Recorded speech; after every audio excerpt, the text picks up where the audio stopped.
artistry. And the Ridgewood Public Library programs are still ongoing, and we recommend you check out our website for further details. We'll be doing a few more co-sponsored programs with the Schoolhouse Museum in the fall, so please make sure to check back for more information on that. And if you have any questions for me or for Anthony afterwards, my email is on the website, and again, it's Sarah Kiefer. So to get started, I'd like to introduce our speaker, Anthony Cavo, who's a contributing editor to the Antique Trader magazine. He is a certified appraiser of art, antiques, and personal property, a graduate of Ridgewood High School, Fairleigh Dickinson University, and Ross University School of Medicine. After graduating from Ridgewood High School, Anthony attended the Reich College of Auctioneering in Mason City, Iowa. He and his mother conducted many on-site estate auctions throughout Bergen County during the 1970s. Anthony became the youngest auctioneer, buyer, and consignor in any of the New York City auction houses. With the exception of time out from medical school, Anthony has continuously worked in the antique industry, buying and selling both in the United States and abroad. Anthony specializes in 18th and 19th century antiques, especially photography, furniture, paintings, and jewelry.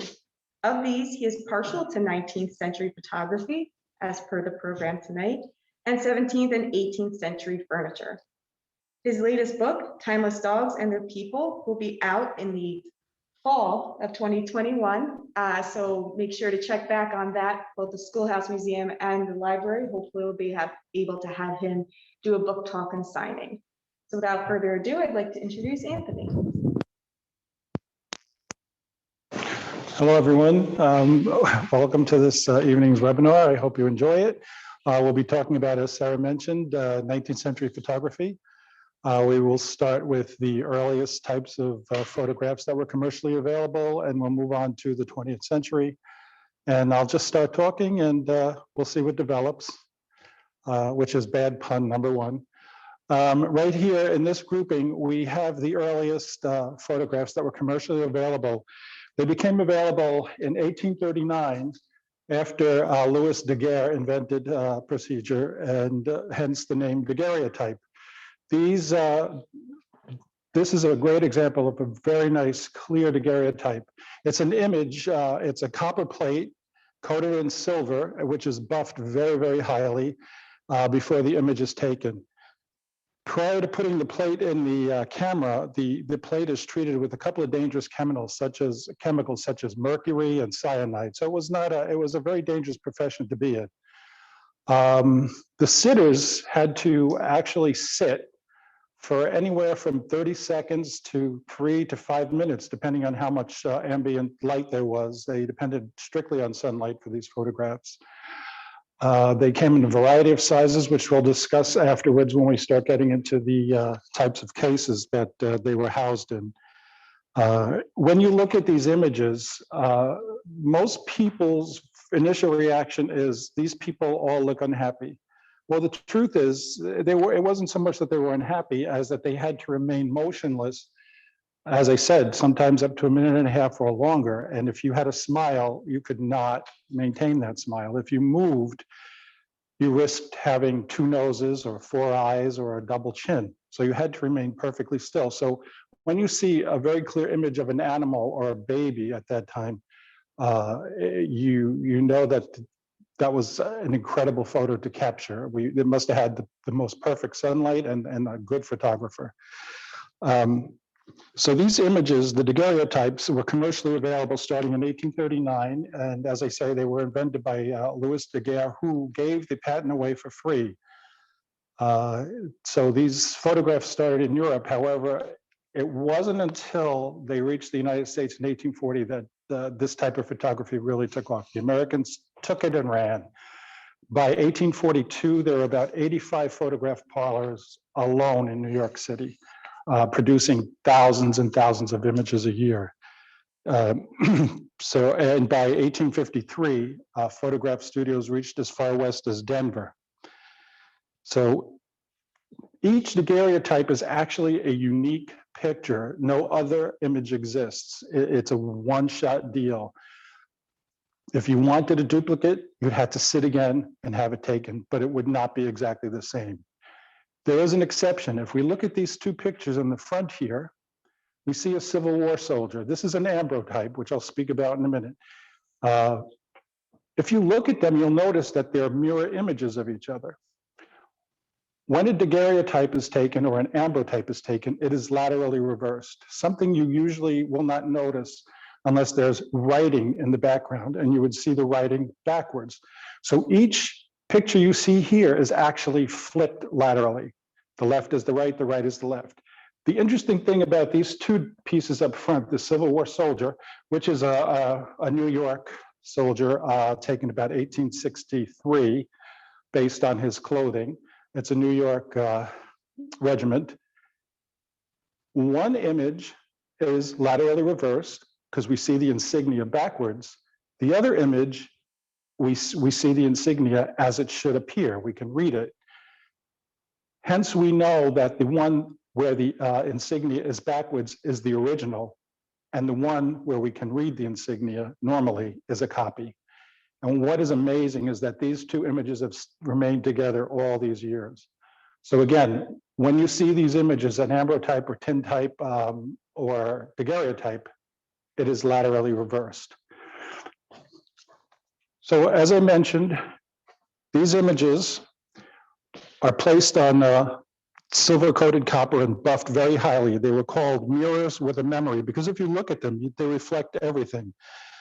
Because they're so fragile, if you took the cover glass off and touched these images, you would smudge them. They would disappear forever. So they were housed in cases. The original cases would be of embossed leather on wood. This is a very interesting one. This happens to be very early. This is about 1840. We can tell because there is no preserver, which I'll get into afterwards. And the face pad is smooth satin. This here is a young girl about 1840. Here she is about 1845 or 1846. And then here she is again after 1847. We know it's after 1847 because it wasn't until 1847 that they began using this preserver. If you'll notice, there are no preservers on the previous two. So these were initially housed in these leather and wood cases. Along about 1853, it was Samuel Peck in Connecticut came up with the first hard cases, which they called thermoplastic. These cases are erroneously referred to very often as gutta percha, and they're not. Gutta percha is a natural latex from a tree in Malaysia. These are a compound of sawdust, shellac, and dye, which is steamed and then pressed into a mold. And they're very hard. So these were used. These are very rare cases when they come in this size. This is a half plate case.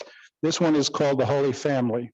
They can be very, very ornate. If you see this one here, this is farm life.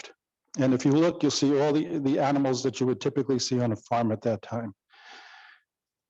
There were thousands of these cases produced, all different motifs. This is the falconer.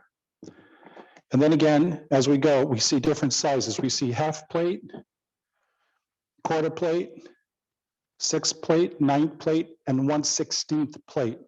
The plate size refers to, there's actually one plate, and it depends on how many pieces they cut that plate into. So if they cut it in half, it's a half plate, quarter plate, and so on.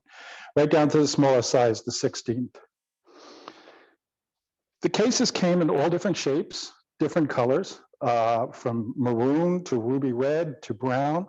As you see, there's octagon shaped, square, rectangular, oval. And this is a very interesting case.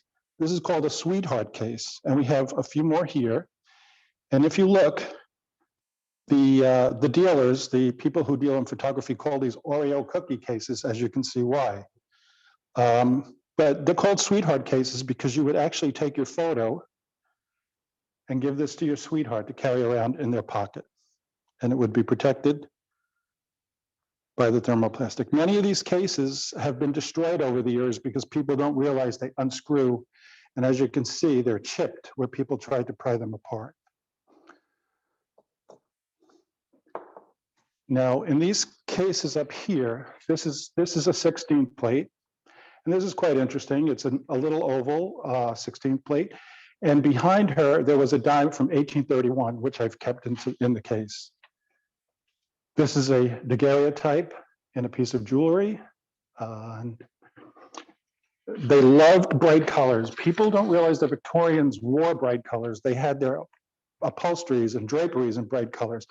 We see such bright colors as royal blue, the reds, and then when we get further on, we'll see some greens. This is a very interesting ambrotype. This is a widow.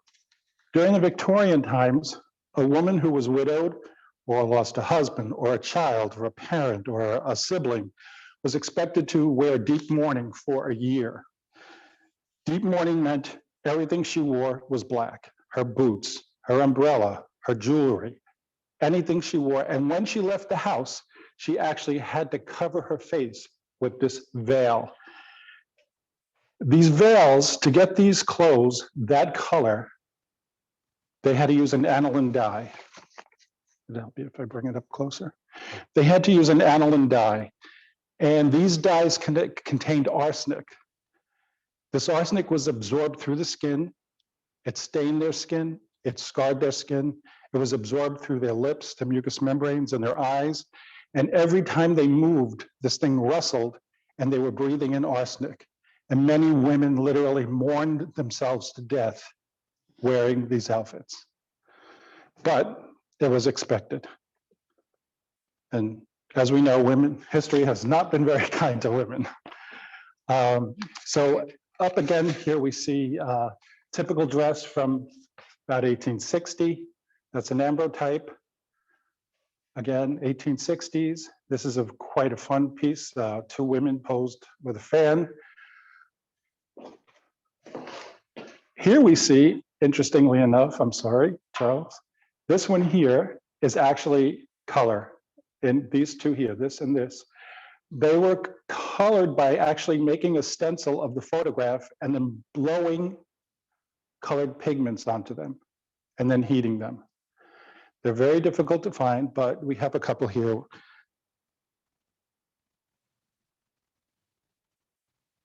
Then we have on this row here what we call occupationals. People went to the photography studio with a symbol of something they did for an occupation. So in the first instance, we see a train conductor, and he has his train key right around his waist. The second one we see is a grave digger. The next one we see is a violinist, and we see card players. And then we see a bicycle rider. And then these two chaps showed up, and I don't know why they're dressed that way. And then we see boxers. So these are called occupationals. Another very interesting thing is, once the tintype came in, they were able to have a plate where they could take multiple images at the same time. So here we see what they call a gem album. They could take up to 16 or more images at the same time. So then people could have 16 images of themselves to give to their relatives and friends, and people started putting them in these little gem albums. This album contains over 90 photographs from about 1860 to 1870. Now, when you get into what we call an ambrotype, it is actually a photograph on glass. The base is glass. And they use collodion to bind the photographic chemicals. Now, it is a direct positive, which actually means that when you look at this picture, this ambrotype, this is a negative. It becomes positive on a black background. The interesting thing about this and this is they're called flip cases. They're from the Brady studio. We know they're from the Brady studio because Brady was the only one who had a patent on the flip case. And they were only taken between 1854 and 1856 because of a patent dispute. So it was a short period of time. So these are actually very rare pieces. The other interesting thing about them is You see this image. Typically in an ambrotype or daguerreotype, you would see it laterally reversed.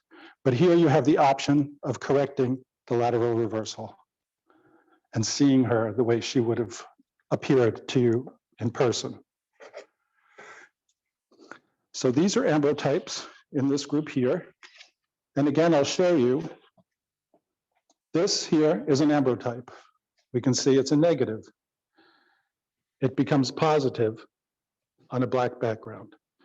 So the black backgrounds were either fabric, Japan tin, sometimes black lacquer. And then they were put, so these are basically direct positives. Here's one you can see it looks clearly like a negative. And we'll move this one over, or even just a bit, and he becomes positive. Now, about in the mid 1850s, they came up with the glass negative. And you could reproduce pictures now. This one is a glass negative that I picked up in South Carolina. This is about mid 1850s. I developed this in the darkroom, and this is the image that is from this glass negative.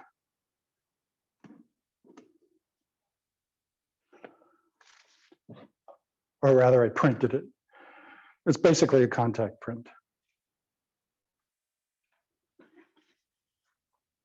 Now, when we talk about 19th century photographs and photography and photograph collecting, there's one section which we cannot overlook, but it's kind of sensitive to people, and that is the postmortem photograph. Because infant mortality was so high at that time, 40% of children did not survive till the age of 16, with 1/3 of those dying before the age of 10, and the majority of those dying before the age of 5. So at that time, because photographs were so expensive, a daguerreotype could be anywhere from $2.50 to $6, which is the equivalent of like $80 to $200 today. People did not have that kind of, not everyone had that kind of money. So they did not have pictures of their family. And very often they did not have a photograph of anyone in their family till that person died, and people gave them money and they got a photograph. And that was a very, very common thing to do. As a collector, you come across pictures from the 1840s right up until the 1920s of people in coffins, people laying in beds. Here we have one such picture. This is about 1850 of a young girl. And unfortunately, this is probably the only photograph her parents had of her. And when I see this, I just often think of how many nights or how many days her poor parents sat and looked at this photograph. And we don't know who she is anymore, but it was something that was so precious to them. But that was the reality of life. Now here we see a fortunate family. We have parents, and we see 5 children. It's a beautiful image. It's a daguerreotype. It's about 1850.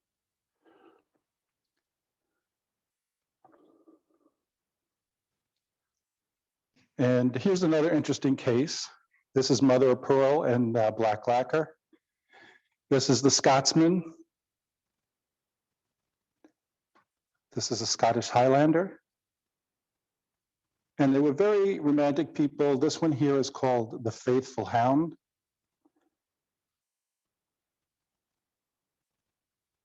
And another rare piece here is called Masher's stereograph. What they did was they would take 2 photographs. Then they would put a double lens in. You're not going to be able to see with the camera, but it would give it depth. And it actually had 3D.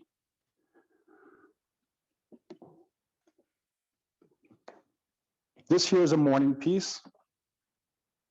It's a photograph of a gentleman, tintype, and in the back, some of his hair. These 2 pieces may or may not be morning pieces. It's the angel carrying a baby to heaven, and inside one of them is a baby's image. So we went from daguerreotypes to ambrotypes. The daguerreotypes, as I mentioned, were like 1840 till about 1860. Ambrotypes about 1854 up to 1860. And then they came in with the tintype. Tintypes are erroneously named because they're not tin. They're actually sheets of iron. They're called ferrotypes in England, which is the real name, but in America, we call them tintypes. Now, they came in a variety of sizes, as you can see, from a full plate.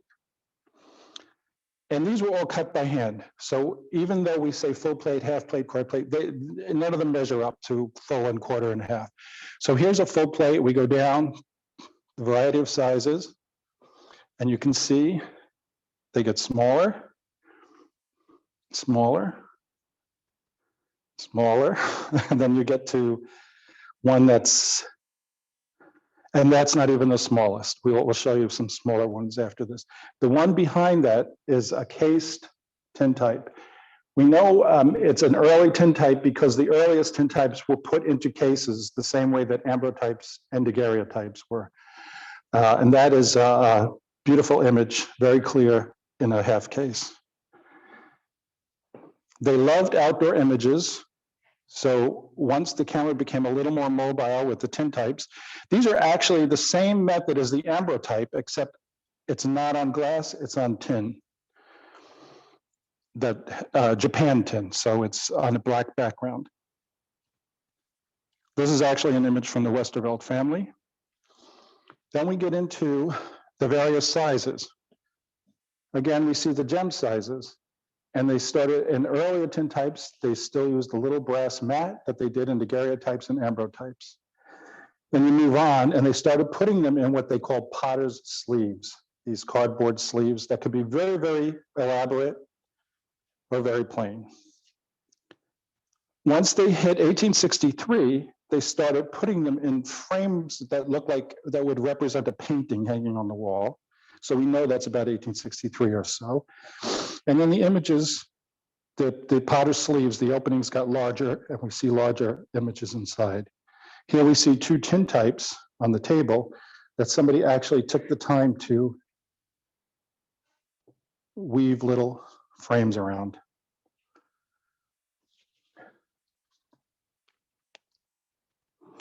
So here, again, we have what they call the gem albums. These are the smallest. There's an interesting photograph. A woman took a picture of the back of her head. I guess she was proud of her hairdo. And these would hold over 100 images, which you could, as I said, you could have 16 images taken at a time and trade. And people would actually trade these images to fill their albums. And they came in a variety of sizes and shapes. And the cool thing about this one particular album is if you look here, I don't know if you'll see it with the camera, but I did take a photograph of it earlier. They took a picture of their puppy, which is just super. And here's the image I took earlier.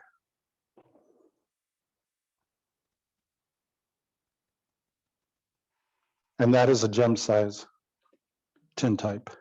They were called gems because they were put in things like lockets, rings. Here we see tintypes in a case that looks like a watch case. These are early tintypes, late 1850s. And this one's intriguing. This is what they call taille de pern. It's a gold brooch inlaid with black enamel with a woman's purse hanging from it. But what's intriguing about this is it actually contains two very tiny images that are less than an inch. And I had this opened earlier. Less than an inch, a half an inch each. And someone would pin that to them and walk around and show people their relatives. You may not be able to see it because of the reflection and they're dark images, but it's amazing at the size of photographs that they were able to. And then here we see something fun. It's an ID badge, and they didn't have ID numbers, but they had a picture, so you knew exactly who it was. So ID badges are not a modern phenomenon.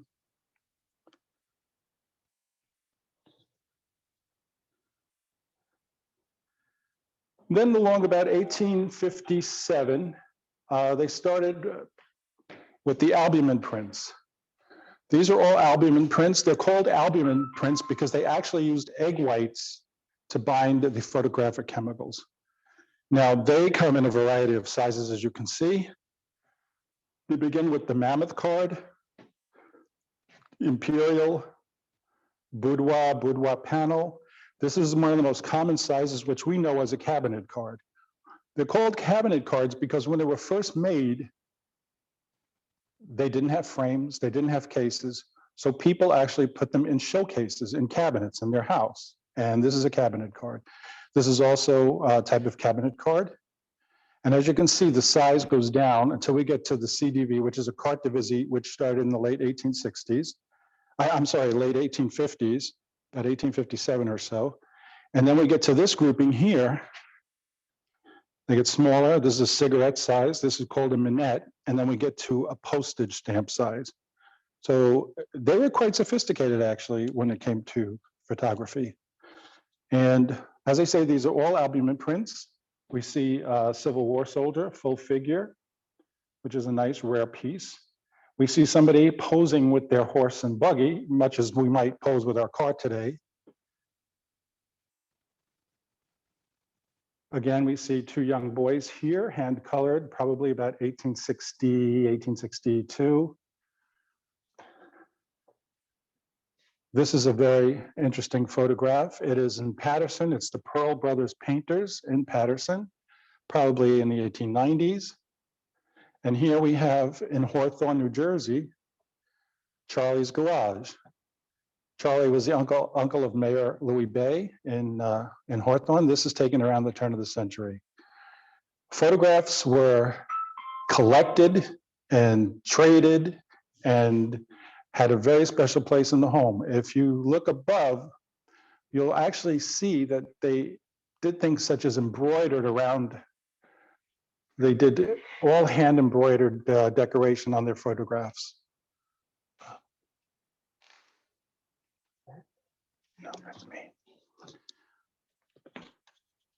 So what they did was, to protect these photographs, they came up with the photograph album.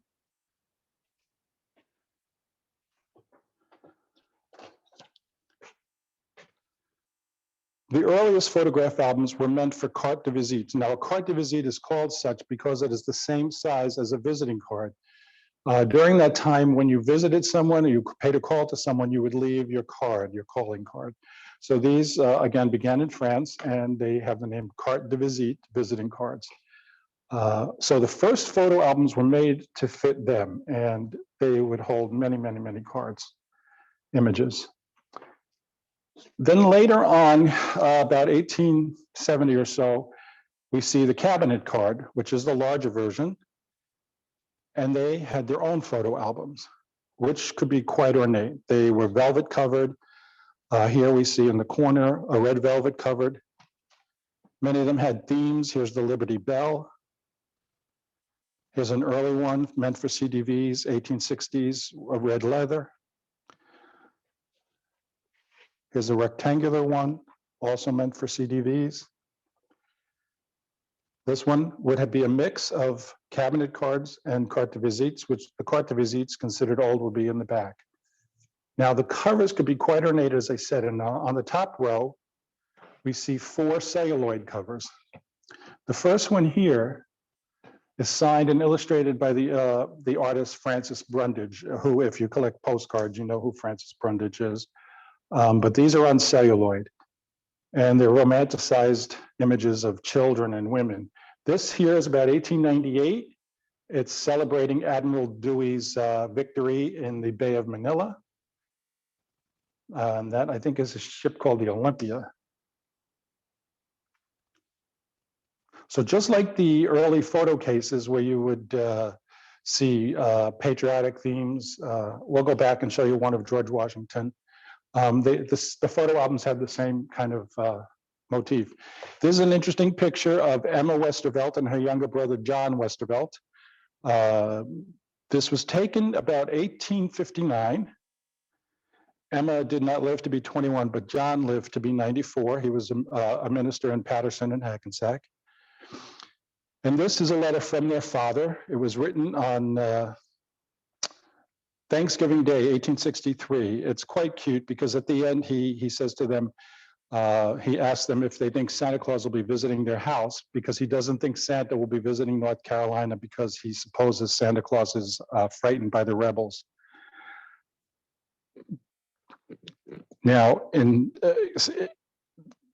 there were 3 children in that family, and as I was talking about earlier, only one lived till adulthood.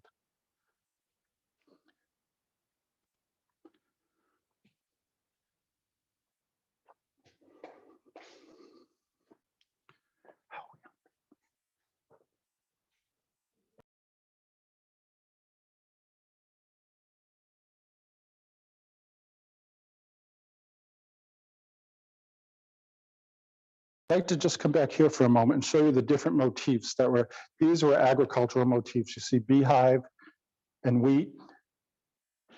Then there were patriotic themes, the eagle and the flag. And here we see George Washington.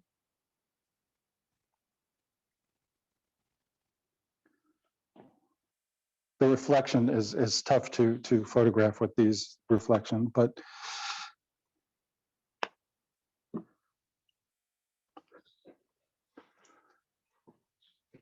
and then and each of these cases, of course, would hold images. This one here has 2 images, and you can see the vibrant purple color that they were so fond of in the velvet face pad.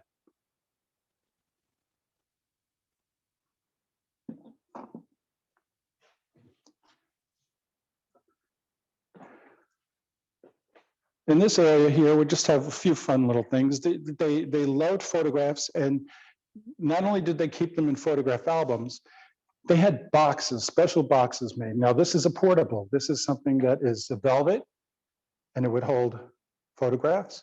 This is a celluloid, a velvet box with a celluloid top. This is a japanned box that was meant to hold different size photographs from that time. And the craze of putting images on coffee cups and ties, it began in the probably 70s or 80s. This is a plate from the 1880s with a picture of a girl. Here's a cranberry glass vase, probably about 1880s as well, with an image of a woman.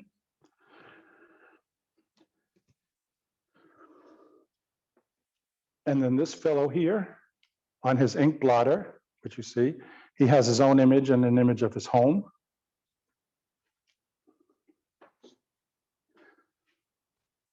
And then here we have a really cool mug. In German, it's telling us that he's celebrating his 70th birthday in 1898. His name is Johann Hoffmann. And in 1898, he was 70 years old. And this was a commemorative stein from his birth year. And it's interesting, I don't know if you're going to be able to see it with the camera, but it's a lithophane. So when you finish drinking, there's an image in the bottom of the mug. I don't think you can be able to see that, but in any case, they were putting their images on objects quite a long time ago. Here we see from the 20th century, pins, pin back buttons.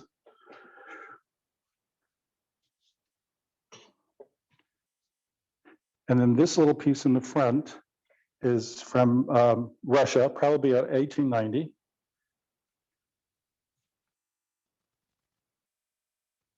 And then as we move over here, we see 2 pretty cute, one is a sailor who probably had the pin made for his girlfriend. And then the other one is a hat that is actually a brooch. And when you open it, there's an image.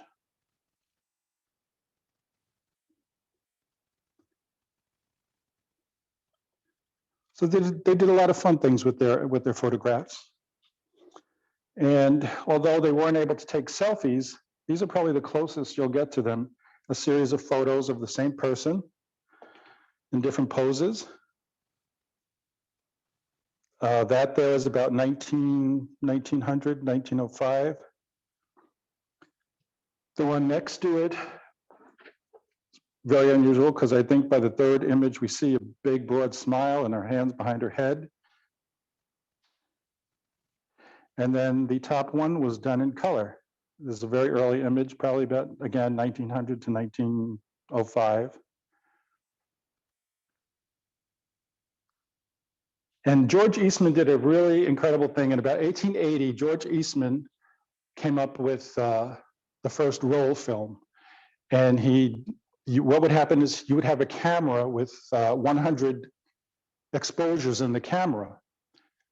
Once you took all 100 photographs, you would actually take your camera to the Kodak place in your town or the nearest city, or actually mail it to Kodak.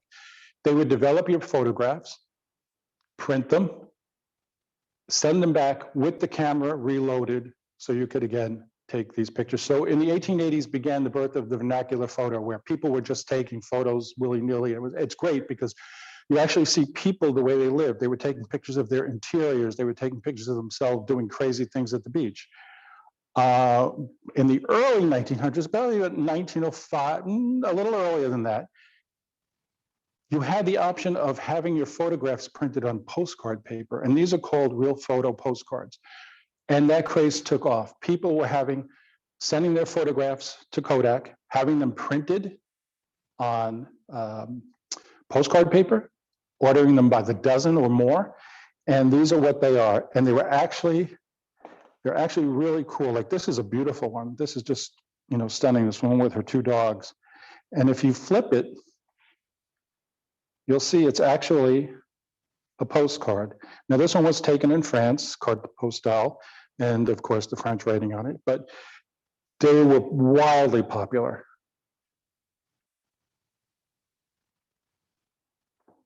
And what a great idea and innovation of Kodak to come up with his motto was, "You point and shoot, we do the rest." And that's exactly what they did. The Brownie camera came in and people were taking photographs literally by the hundreds. These are just fun pictures of women with big hats. During the late 1890s and early 1900s, they had these monumental hats with these huge hat pins that they used to keep these on, because I'm sure if a good wind came, they could probably sail to the next city with those hats. And then here we see a variety of jewelry, pins with enamel and tintypes. There are two stick pins at the top. And they could be very ornate or very simple. They could have enamel work frames or just no frames, but this one at the top is interesting. It's a double, must be a husband and wife. And then next to that, you see two stick pins.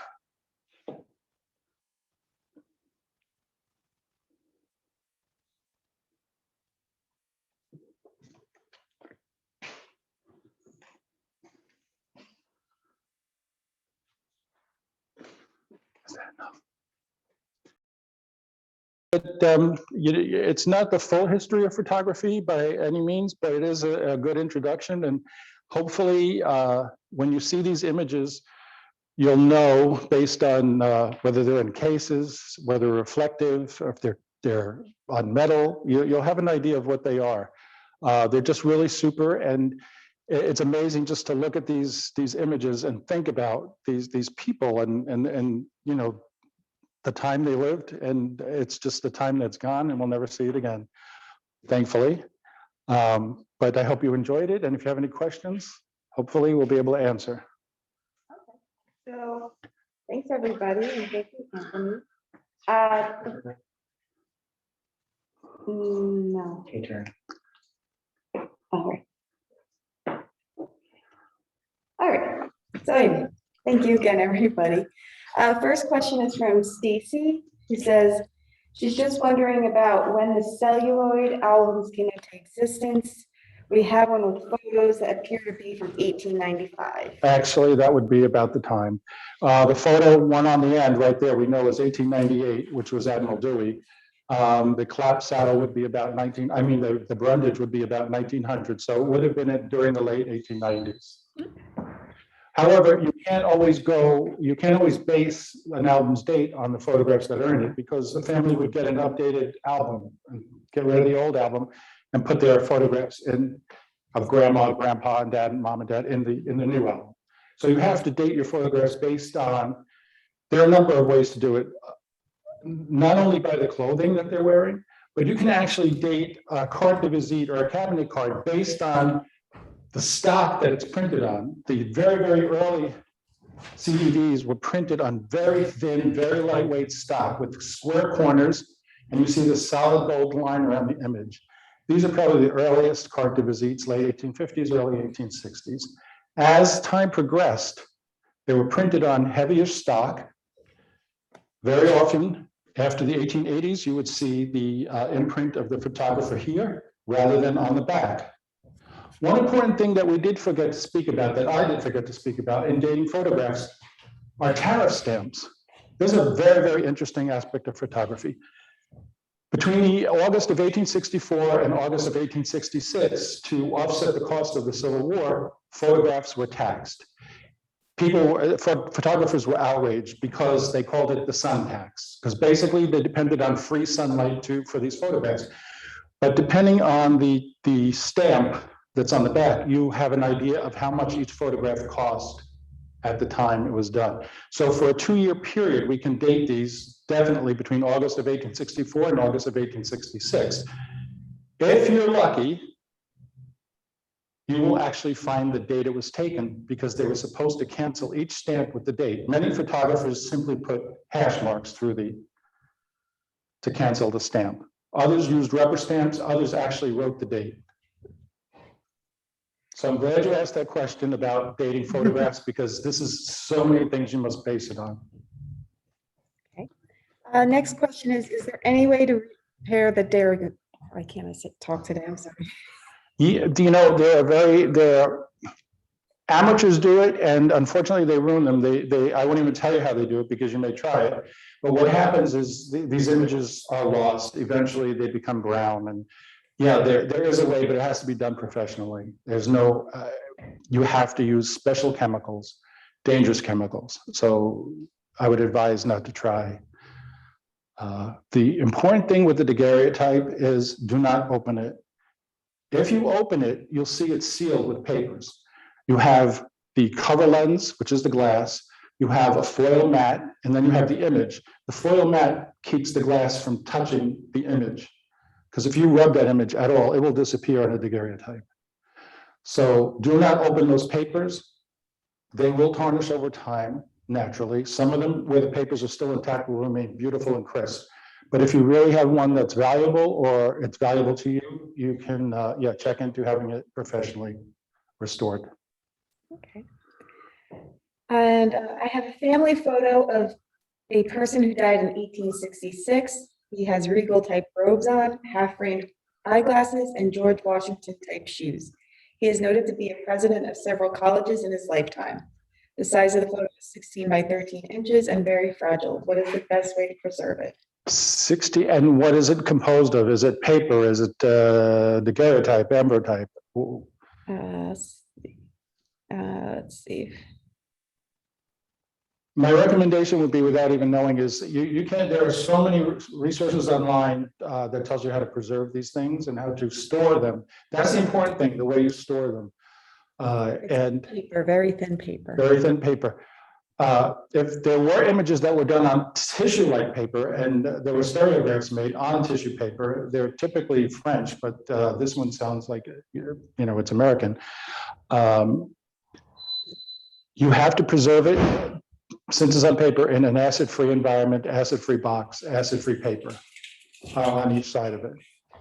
There's nothing they're going to be able to do to restore it, but they could have a professional scanning company like Aggro, or there's one in Hackensack right on Route 17, who will scan it and preserve it for you that way. You could put the original away, and then you could have this beautiful scanned image of your original. Okay.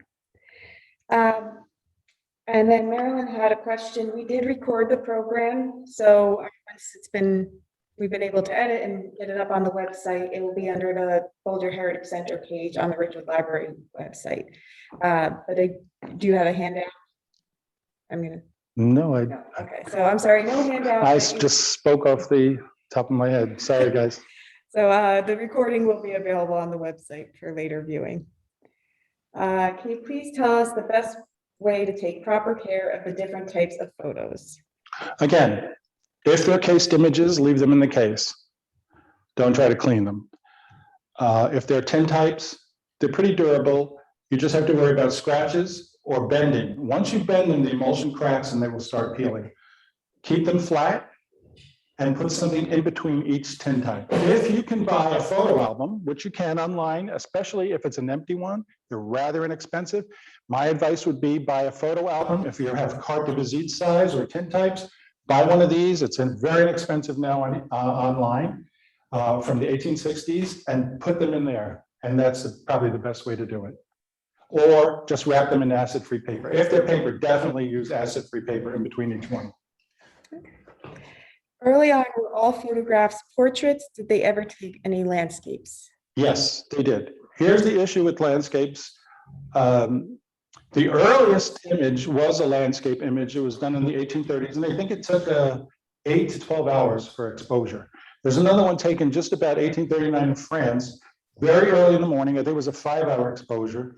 And then there was another one with maybe roughly half an hour exposure where we see two figures, a man having his boots shined. But with outside images, any movement will be a blur. So if it was in a busy city, you'd have a blur. So typically the earliest ones we see are in rural areas.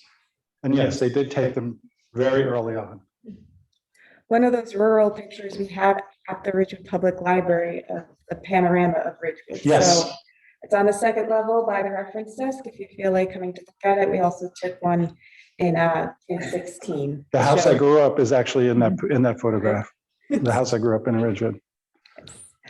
So the next question, what was most characteristic of wedding photos around 1880 insofar as bridal gowns? Can you actually date a wedding photo during that time based on the clothing? Yes. I have such a photo and I am told that the couple were married in 1880 and I am trying to confirm that information. Actually, my first book was Yesterday's Bride, and it was bridal photos from 1840 up until about 1920. And I document every aspect of every tradition you could think of in terms of a wedding.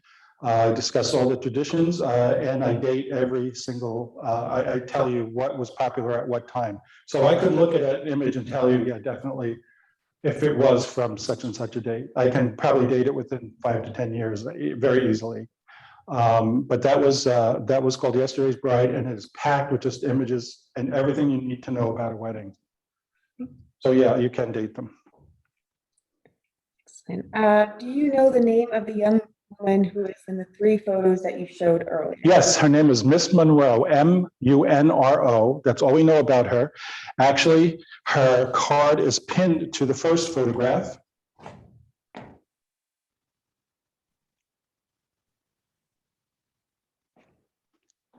And if you think about these photos have been together for about 180 years, and these 3 have remained together in the same family for all that time.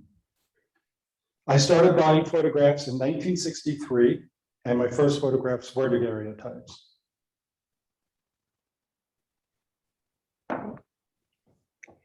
Are there any other questions from the audience?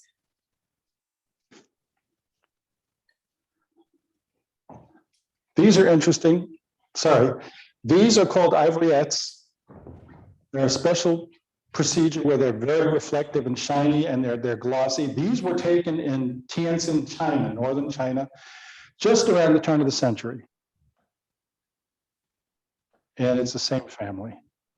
And if you see on the bottom, it's the photographer's stamp. Yuan Chang took these pictures in about 1898, 1900.